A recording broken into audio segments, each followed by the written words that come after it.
የ21ኛው ክፍለ ዘመን ፈርቀዳጆች ምንጫችን ቁም ነገር መጽሔት ታህሳስ 1996 ዓመተ ምህረት ነው። የ21ኛው ክፍለ ዘመን ፈርቀዳጆች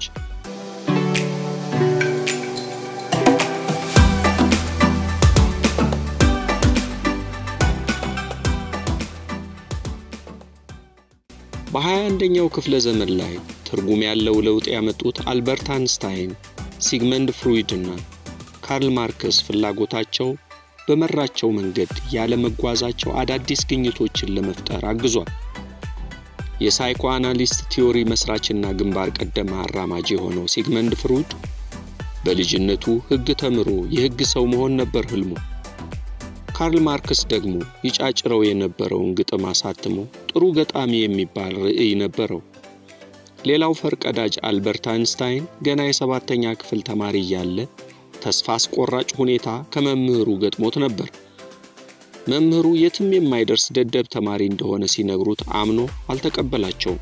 ሲግመንድ ፍሩይድ የሕግ ትምህርቱን ቢቀጥል ኖሮ ምን ይፈጠር ነበር?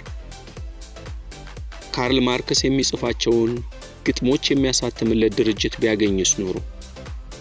አልበርት አንስታይን በ7ኛ ክፍል መምህሩ ንግግር ተበሳጭቶ ከትምህርት ዓለም ራሱን አግልሎ ቢሆንስ ኖሮ? ደግነቱ እነዚህ ነገሮች ሳይሆኑ ተቃራኒው ነው የተከሰተው። ግጥም የሚሞካከረው ካርል ማርክስ ስነ ጽሑፍን እርግፍ አድርጎ ትቶ ወደ ፖለቲካ ፍልስፍና ገብቷል። ሲግመንድ ፍሩይድም ሕግ የመማር ሐሳቡን ትቶ የሰው ልጅ ባህሪን ወደ ማጥናቱ አዘንብሏል። አልበርት አንስታይንም የመምህሩን ንግግር ንቆ በብርሃን ጨረር ውስጥ አንድ ነገር እንዳለ በማመን ፊዚክስን አጥንቷል። ይህ የእነሱ የህይወት ጉዞ ዓለም እንድትለወጥ አስችሏል።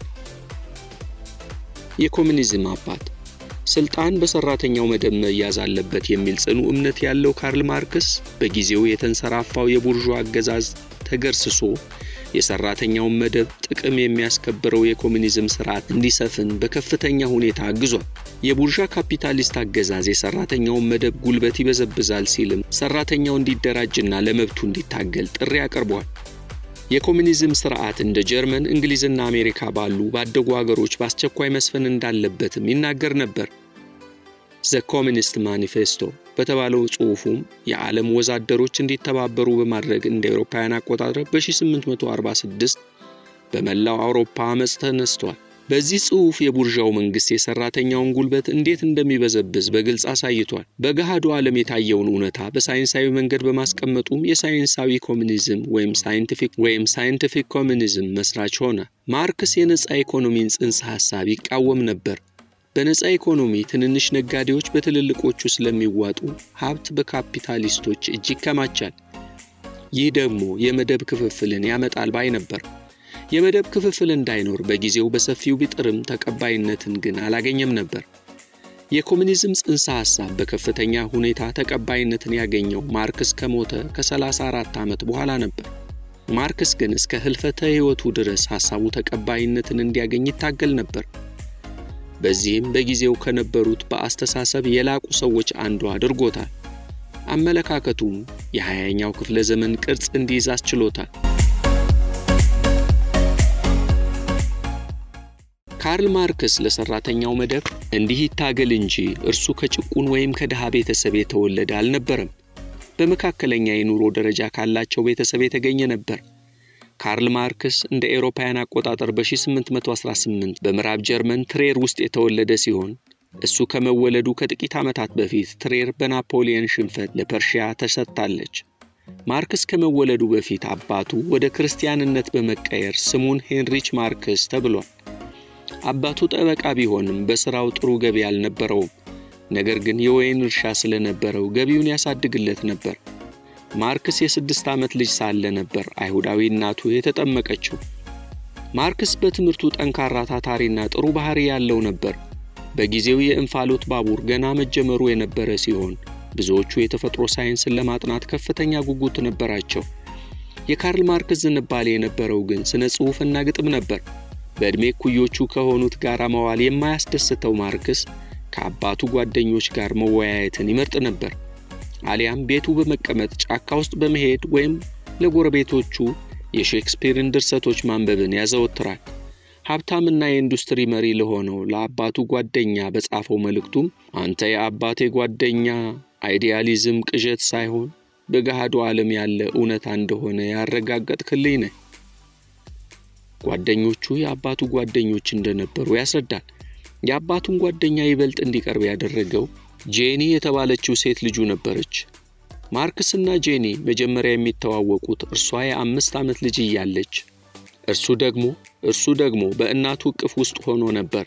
ጄኒ የማርክስ እህት የሶፊ ጓደኛ የነበረች ሲሆን እነ ማርክስ ቤት በመምጣት የማርክስን ንግግር መስማት ያስደስታት ነበር። ማርክስ የከፍተኛ ሁለተኛ ደረጃ ትምህርቱን ባጠናቀቀ ጊዜ እርሱና ጄኒ በድብቅ ፍቅር ጀምረው ነበር።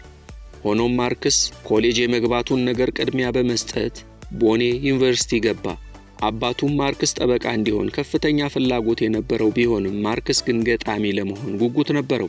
የገጣሚያን ክበብ በመግባትም ፍላጎቱን ከግብ ሊያደርስ ቢችልም ክበቡ ከስነ ጽሑፍ ውጪ ወደ ፖለቲካና ወደ አመጽ ያመራ ነበር።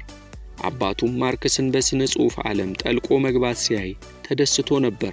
ነገር ግን ክበቡ የአልኮል ሱሰኞች እንደሆነ አባቱ ምንም እንዳላወቀ ተረድቷል። ማርክስ በዩኒቨርሲቲው የታቨርን ክለብ ምክትል ፕሬዝዳንት በመሆን በግቢው ጭፈራ በማካሄድ ለ24 ሰዓታት በዩኒቨርሲቲው እስር ቤት ቆይቷል። እንዲሁም ከአንዴም 2 ጊዜ በግቢው በተነሳ የቡድን ጸብ በመሳተፍ ቀላል ጉዳት ደርሶበታል። አባቱ ይህን ባወቀ ጊዜ ወደ በርሊን ዩኒቨርሲቲ ዝውውር ጠይቆ አስገብቶታል። ከመጠጥና ከጸብ የተለየ ጊዜ ማርክስ ለግጥም የነበረውን ፍላጎት ትቶ ፊቱን ወደ ሕግ ትምህርት አዞረ። ሆኖም ግን ሌላ እክል ተፈጠረ። የ18 ዓመቱ ማርክስ አንዳንዶች ከአስቀያሚነቱ የተነሳ ፀሐይ ካየችው እንደማትወጣ እያሉ ቢሳለቁበትም የቴሪር በጣም ውብ የሆነችው የ22 ዓመቷን ጄኒን በምስጢር ለጋብቻ ጠየቀ። እርሷም ጥያቄውን ተቀበለች። ይህን ምስጢር አስቀድመው የሰሙት የማርክስ ቤተሰቦች ነበሩ። ከብዙ ወራት በኋላ ግን የጄኒ እናትና አባትም ሲሰሙ በነገሩ ደስተኛ አልሆኑም ነበር። ማርክስ 3ኛ የፍቅር የግጥም መጽሐፎችን ጽፎ ለውዷ ፍቅሬ ጄኒ በማለት ከበርሊን ላከላት። ጄኒ በቤተሰቧ በኩል ደብዳቤ እንዳይልክ ስለነገረችው በእርሱ ቤተሰብ በኩል ነበር የላከላት። ለገና የማርክስ ቤተሰቦችን ለመጠየቅ በመጣች ጊዜ ግጥሞቹን አንብባ የደስታ እንባ ነበር ያነባችው። ማርክስ በተደጋጋሚ ግጥሞቹን ለአሳታሚ ቢልክም ተቀባይነት አላገኘም። ግጥሞቹን በደስታ የምትቀበልበት ጄኒ ብቻ ነበረች። ኡላኒም የተሰኘ የግጥም ድራማ ቢጽፍም ምንም ለውጥ አላሳየም። በመጨረሻም እንዳልተሳካለት ሲያውቅ ንዴት ገባው። በዚህም ትምህርቱን ለተወሰነ ጊዜ በማቆም ከበርሊን ወደ ገጠር በመሄድ እረፍት እንዲያደርግ በሐኪም ታዘዘ። ከረፍት በኋላ ፍጹም የሆነ ለውጥ ነበር የታየበት። መጋረጃው ተገፏል። አዳዲስ እኔነትን ለብሻለሁ።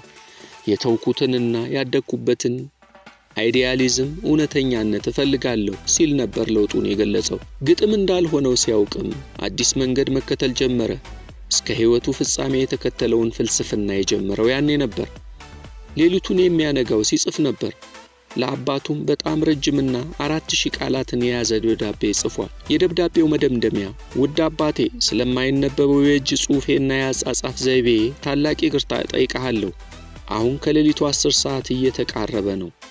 ሻማው ሊጠፋ ነው፣ አይኔም ሊከደን ነው የሚል ነበር። በዚያው ዓመትም የጀርመን ወግ አጥባቂ ዩኒቨርሲቲ ምሁራንን ለሁለት በከፈለው የፍልስፍና ክርክር ውስጥ ተሳተፈ። በበርሊን ዩኒቨርሲቲ አስተማሪ የነበረው ሄግል የለውጥ ጽንሰ ሐሳብን ይዞ ይከራከር ነበር። ማርክስ የሄግልን ሐሳብ ተቃዋሚ የነበረ ቢሆንም በጓደኛው አማካኝነት ወደ ሄግል ክለብ ለመግባት ችሏል። ይህን የሰማው አባቱ ግን በእንዲህ አይነት ነገር ውስጥ እንዳይገባ ነገረው። ይባስ ብሎ ማርክስ ሁሉንም ነገር ትቶ ፍልስፍና ውስጥ እንደገባ ሰማ። አባቱ እንዴት አንድ ተፈላሳፊ ቤተሰቡን ማስተዳደር ይችላል ሲል በልጁ አዘነ። በተቻለው መጠን ማርክስ የጀመረውን መንገድ እንዲተው ለማሰናከል ሞከረ። የጓደኛ ያህል ቅርበት የነበራቸው አባትና ልጅ የጠላት ያህል ተራራቁ። ከጥቂት ወራት በኋላ በሳምባ ምች ሳቢያ የማርክስ አባት በ57 ዓመቱ ሞተ። ማርክስ ግን በቀበሩ ላይ አልተገኘም ነበር። በ22 ዓመቱም በፍልስፍና የዶክተሬት ዲግሪውን ከያዘ በኋላ የፕሮፌሰርነት ማዕረግ ለማግኘት የተለያዩ የጥናት ጽሑፎችን ማዘጋጀት ጀመረ። በዚህ ጊዜም እናቱ የምትሰጠውን ገንዘብና የአባቱን ውርስ ከለከለችው። እርሱም በቦን ዩኒቨርሲቲ በመምህርነት ለመቀጠር ተስፋ አድርጎ ነበር። ነገር ግን የሱ ደጋፊና የመጠጥ ጓደኛው የሆነው ብሩኖ ባውር በማርክስ አጋዥነት መንግስትንና ሃይማኖትን አንቋሾ ጽፏል በሚል ከዩኒቨርሲቲው በመባረሩ ፕሮፌሰር ማርክስ የመባል ህልሙ ከአእምሮው እንዲጠፋ አድርጎታል። ፊቱንም ወደ ጋዜጠኝነት እንዲያዞር አስገድዶታል። በኮሎኝ በሚገኝ አንድ ጋዜጣ መንግስትን የሚቃወምና አዲስ የሆነ ጽንሰ ሐሳብን በጽሑፍ አቅራቢነት መስራት ጀመረ። የጋዜጣው አዘጋጅ በሚለቅበት ጊዜም ማርክስ በቦታው ተተካ። በአዘጋጅነት የሰራውም ለ5 ወራት ብቻ ነበር። የቤት ይዞታን በተመለከተ የጻፈው ጽሑፍ ማስጠንቀቂያ የተሰጠው ሲሆን የሩሲያ አገዛዝን ተችቶ በጻፈው ጽሑፍ ጋዜጣው ሊዘጋ ችሏል። የሳንስር ጉዳይ ያሰለቸው ማርክስ መንግስት ነጻነቴን ሊመልስልኝ ይገባል ሲል ነበር። ይህንን ነጻነት ማግኘት የሚችለውም ከሀገር ሲወጣ ብቻ እንደሆነ ያምን ነበር። ወዲያውም በፓሪስ የሚኖሩ የፐርሺያ መንግስት ተቃዋሚዎች በጀርመንኛ የሚያሳትሙት ጆርናልን እንዲያዘጋጅ ጥሪ ቀረበለት። ጥሪውን በደስታ ቢቀበልም አስቀድሞ የገባውን ቃል መጠበቅ ስለነበረበት በጁን 1843 ከጄኒ ጋር ለመጋባት በተስማሙበት በ7 ዓመታቸው ተጋቡ። ጄኒ የ29 ዓመት ወጣት ስትሆን ማርክስ 25 ዓመቱ ነበር። ጄኒና እናቷ በጋብቻው ምክንያት የአካባቢውን ሐሜት በመፍራት ከሀገራቸው ርቀው ለመኖር ተገደዋል። ቃሉን ከፈጸመ በኋላ ማርክስ ወደ ፓሪስ ሲሄድ ጄኒ አርግዛ ነበር። የመጽሐፍ ያህል መጠን ያለው የእነ ማርክስ መጽሔት በ2 ወራት ጊዜ ውስጥ ድንገት ነበር ብቅ ያለው። በፈረንሳይ ብዙም ትኩረት ያልሳበ ቢሆንም ወደ ጀርመን እንዳይገባ ድንበር ላይ ይታገድ ነበር። የመጽሔቱ አሳታሚ መጽሔቱ በያዘው ነገር ደስተኛ አልነበረም። ከአንድ እትም በኋላ በመጽሔቱ አሳታሚና በማርክስ መካከል በተፈጠረው አለመግባባት መጽሔቱ ሊቆም ቻለ። የፐርሺያ መንግስትም ማርክስ ወደ ሀገሩ ከተመለሰ እንደሚታሰር አወጀች። በ1844 ለማርክስ የመጀመሪያ ለጄኒ 6ኛ የሆነው ሴት ልጅ ተወለደች። በዚህ ዓመት በኦገስት ማርክስ በፓሪስ የሚጎበኘው እንግዳ አገኘ፣ ፍሬዴሪክ ኤንግልስን። ማርክስን ሰላም ለማለት የመጣው ኤንግልስ 10 ቀናትን ከማርክስ ጋር ሲወያይ ያሳለፈ። አንድ ጸሐፊ እነዚህን ቀናት ዓለምን ያንቀጠቀጡ 10 ቀናት ሲል ነበር የገለጸው። በ10ኛው ቀንም ማርክስ ልክ እንደ ኤንግልስ እልም ያለ ኮሙኒስት ሆነ። ኤንግልስም ለማርክስ ደጋፊ፣ ኤዲተርና የገንዘብ ምንጭ ሆነለት። እንዲሁም እስከ ሕይወቱ ፍጻሜ ከጎኑ ያልተለየው ብቸኛ ጓደኛው ነበር። እነዚህ ሁለት ሰዎች በአንድ ሐሳብ ቢስማሙ መሰረታቸው የተለያየ ነበር። ኤንግልስ የሀብታም ከበርቴ ልጅ ነበር። በወጣትነቱ የውጭ ንግድን እንዲማር ወደ በርሜል በተላከ ጊዜ የሚያየው ነገር ፍጹም ተቃራኒ ነበር የሆነበት። በመጀመሪያ ማዕረግ የሚጓዙ መንገደኞች በወርቅ የተንቆጠቆጡ ነበሩ። በተቃራኒው ተራው መንገደኛ የድንጋይ ያህል የከበደ ሸክም ተሸክሞ ማየቱ ለለውጥ አነሳሳው። በ22 ዓመቱም ኮሙኒስት ሊሆን በቃ። አባቱ በእንግሊዝ የሚገኘውን የጨርቃ ጨርቅ ፋብሪካ እንዲያስተዳድር በላከው ጊዜም ብዙውን ጊዜውን የሚያሳልፈው ዝቅተኛ ኑሮ ያላቸውን ሰዎች ሕይወት በመመልከት ነበር። ያየውንም ነገር The Condition of the Working Class in England በሚለው መጽሐፉ አስፍሮታል። ይህን መጽሐፍ ጽፎ የጨረሰው ማርክስ ጋር በመጣ ጊዜ ነበር። ፓሪስን ለቀው ከመውጣታቸው በፊት ኤንግልስ በበርሊን የሚኖሩ ወጣቶችን የሚያነሳሳ ባለ 40 ገጽ በራሪ ወረቀት እንዲያዘጋጁ ሐሳብ አቀረበለት። ኤንግልስ ግማሹን ሲጽፍ ማርክስ ወደ 280 ገጽ በመጻፍ The Holy Family በማለት በመጽሐፍ መልክ የመጀመሪያውን ጽሑፍ አሳተመ። ለመጀመሪያው ማርክስ ወደ ጋዜጠኝነቱ በመመለስ በኮሙኒስት መጽሔት የፐርሺያን አገዛዝ መተቸት ጀመረ። በዚህ ጊዜም ፐርሺያ ፈረንሳይ ማርክስን እንድታስወጣው ጠየቀች። ፈረንሳይ ማርክስ ከሀገር እንዲወጣ ስታዝ ቤልጂየም ፖለቲካዊ እንቅስቃሴውን አቁሞ እንዲገባ ፈቀደችለት። ለቀጣዩ 3 ዓመታት ማርክስ መኖሪያውን በኢንዱስትሪ በከፍተኛ ሁኔታ በበለጸገችው በብራስልስ አደረገ። እዚያ ሲሄዱ ጄኒ አርግዛ ነበር። በብራስልስ ማርክስ ኤንግልስ በሚሰጠው ገንዘብ ነበር ቤተሰቡን የሚያስተዳድረው። ማርክስ በፖለቲካ ውስጥ ላለመሳተፍ የገባው ቃል የተጠበቀው ለአጭር ጊዜ ብቻ ነበር። እሱና ኤንግልስ በመላ አውሮፓ የሚገኙ የለውጥ አራማጆች እርስ በርስ የሚገናኙበትን ኮሚቴ አቋቋመ። ይህ ተግባር በጣም አደገኛ ቢሆንም ኤንግልስ ሁኔታዎቹን ያመቻች ነበር። የለውጥ አራማጆችን ወይም አብዮተኞችን ለማደራጀት በሚደረገው ሂደት በ1847 ማርክስና ኤንግልስ በፊት የነበረውን ኮሚቴ ወደ ኮሙኒስት ሊግነት በመለወጥ በለንደን ስብሰባ አካሄዱ። የስብሰባው ዓላማ የቡርዣውን አገዛዝ በመገርሰስ ስልጣንን ለሰራተኛው መስጠት፣ የመደብ መከፋፈልን በማጥፋት መደብ የለሽ ማህበረሰብን መገንባት ነበር። በስብሰባው የተገኙት ተወካዮችም የሰራተኛው መደብ ሊገባው በሚችለው ቀለል ባለ ቋንቋ እንዲጽፉት እነ ማርክስን ጠይቀዋል። ያኔ ነበር የማርክሲስት ቅዱስ መጽሐፍ እየተባለ የሚጠራውን ዘ ኮሚኒስት ማኒፌስቶ ማርክስና ኤንግልስ የጻፉት። በ1848 ዓመተ ምህረት ይህ መጽሐፍ ታትሞ በመላው ጀርመን 500,000 ኮፒ ነበር የተሸጠው። ወዲያውም በመላው አውሮፓ አመጾች ብቅ ማለት ጀመሩ። በበርሊን፣ በፓራጓይና በቪየና የሚወጡ ህጎች ይጣሱ ጀመር። ይብሱንም ለአመጽ የተነሳሳውን ህዝብ የፓሪስ አውራ ጎዳናዎች ላይ በመውጣት ንጉሱን ለማፈን ይታገሉ ነበር። ከፈረንሳይ የሚሰማውን ዜና ማርክስና ኤንግልስ ይሰሙት የነበረው በደስታ ነበር። በአገሬው አንድ ጋዜጣ ኤንግልስ እንደጻፈው የኛ ጊዜ የዲሞክራሲ ዘመን እየፈነጠቀ ነው በማለት ነው አሳት ጀምሯል። በዚህ ጊዜም የቤልጂየም መንግስት አማጽያንን አብዮተኞችን በማሰር ማርክስ በ24 ሰዓታት ውስጥ አገሪቱን ለቆ እንዲወጣ ትዕዛዝ አስተላለፈ። ሁሉም መንግስታት ማርክስ ከአባቱ በወረሰው ገንዘብ ወዛደሩን ሊያስታጥቅ ነው በሚል መወገድ እንዳለበት ወሰኑ።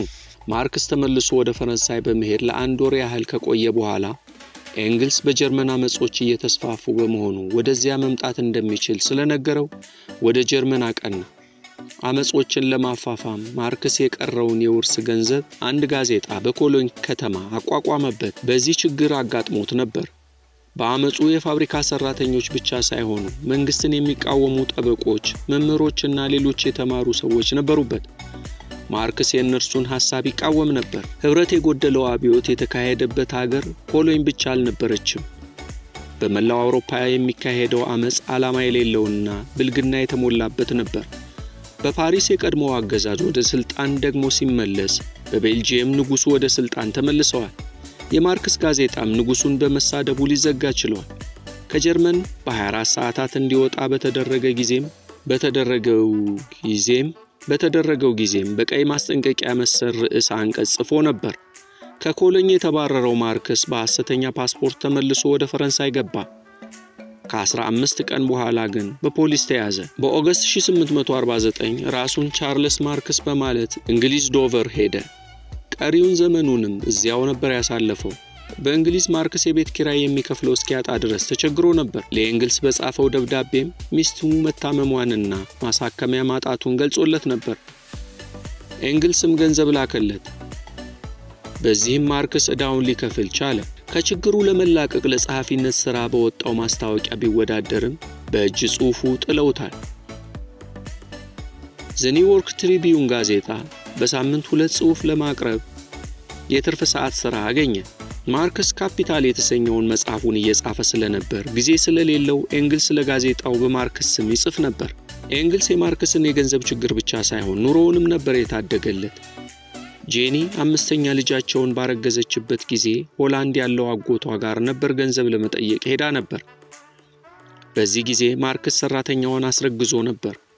ሰራተኛዋ በወለደች ጊዜ ኤንግልስ የእሱ ልጅ እንደሆነ አድርጎ ማሳደግ ያስገብቶታል።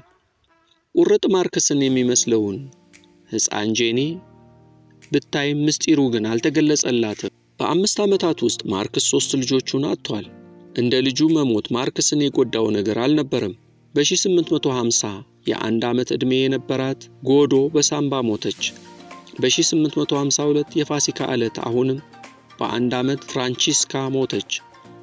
ለሕፃኗ የሬሳ ሳጥን መግዣ ጄኒ 2 ፓውንድ ብድር ጠይቃ ነበር ያስቀበረቻት። በ1855 የቀረው ልጃቸው ኤድጋርድ በ7 ዓመቱ በሳምባ ምች ሊሞት ቻለ።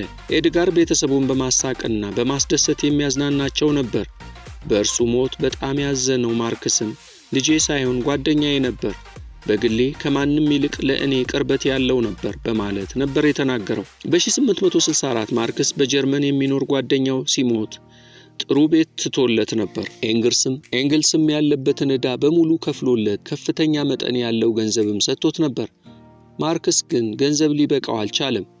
ተመልሶ ኤንግልስን ገንዘብ ይጠይቅ ነበር። በ1867 ካፒታል ለህትመት ቢበቃም በጀርመን ብዙዎቹ ለማንበብ አልጓጉም።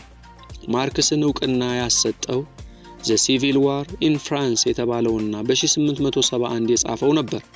ማርክስም ስራው ተቀባይነትን በማግኘቱ በጣም ተደስቶ ነበር። ካፒታል ከታተመ ከ5 ዓመት በኋላ በሩሲያ ቋንቋ ተተርጉሞ በብዙ ሺህ ቅጂ ሊሸጥ ችሏል። በሩሲያ መንግስት ላይ ያመጹ ተማሪዎች በዚህ መጽሐፍ ይጠቀሱ ነበር። የማርክስን ፈለግ እንደሚከተሉ ይናገሩ ነበር። በ1881 በ67 ዓመቷ ጄኒ በካንሰር ሞተች። ኤንግልስም ጓደኛውን አይቶ እርሱም በቁሙ ሞቷል ነበር ያለው። ጄኒ ከሞተች ከዓመት ከ3 ወር በኋላ የ38 ዓመት ልጁ በካንሰር በሞት ተለየችው። 5 ልጆቿን ትታ የሞተች ሲሆን የ4 ወር ዕድሜ ያላት ሴት ልጇም ትገኝበታለች። ከ2 ወራት በኋላ በማርች 14 1883 ሞት ወደ ማርክስ መጣ። ማርክስ በ64 ዓመቱ በሳምባ እጢ ሳቢያ ወንበሩ ላይ እንደተቀመጠ ለዘላለም አሸለበ። የዕድሜው ግማሽ በኖረባት አገሩ የማርክስን መሞት የሰሙ ጥቂቶች ነበሩ። ቀብሩ ላይ 11 ለቀስተኞች ብቻ ነበሩ የተገኙት። የለንደኑ ዘ ታይምስ የተባለው ተነባቢ ጋዜጣ እንኳን ስለ ማርክስ የጻፈው አንድ አንቀጽ ብቻ ነበር። ኤንግልስ ግን ስሙና ስራዎቹ ለዘመናት እንደጸኑ ይኖራሉ ሲል ተናግሮለታል። ኤንግልስ ማርክስ የጀመረውን ዘ ካፒታል ቅጽ 2 እና 3ን ጽፎ ለመጨረስ 12 ዓመታትን ፈጅቶበታል።